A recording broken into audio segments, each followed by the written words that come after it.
umuriyoni n'ibihumbi 500. uje kwivuza hehe? Bujumbura. Kwivuriro ry'ikizungu?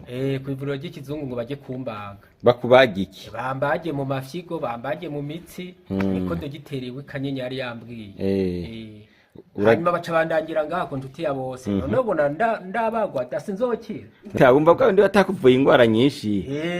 Kandi wari uje wivuza intandara gusa. Nzari nyinshi. Narabutse. Razimvye. Igituma bayizimba ko conca niyumvira. Igituma niyumvira ko baba bayizimbako nuko yoba yarabagoye kurondera. Kandi iyo ntuti ya bose ikaba yiyumvira yuko bavuye acatora mitende n'ayandi mavuriro yose yoba yarananiwe. Kuko ngaha hakunda kuza abantu baciye ku mavuriro menshi bakaba barananiwe ariko bashika ngaha bagaca batora mitende.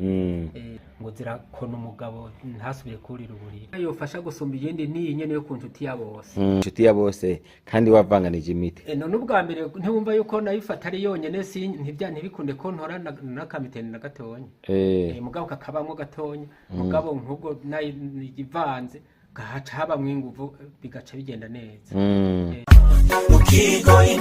Mama Kwizera sabwe inkuru y'umunezero sha amatwi nabiri urabona mu ntara ya Gitega hasigaye hari ikigo c'ubuvuzi kama citwa inshuti ya bose. Hewe sabwe ikora gute? Yo ikigo c'ubuvuzi kama inshuti ya bose gifasha barya abantu bose bagenda na zandwara nizi yo nozidondagura nkazima marirasha. Hewe erega ca kigo kirakomeye aho kidakomeye uyobewe yuko n'abasokuru bivuza imiti kama gusa kandi hewe none ico kigo gikorera he? Ikigo c'ubuvuzi kama inshuti ya bose mugisanga mu gisagara ca Gitega haruguru y'isoko y'inka akurakuri 79 amajana 766 amajana 951 canke kuri 69 199 amajana 247 inshuti ya bose yo ni inshuti yawe.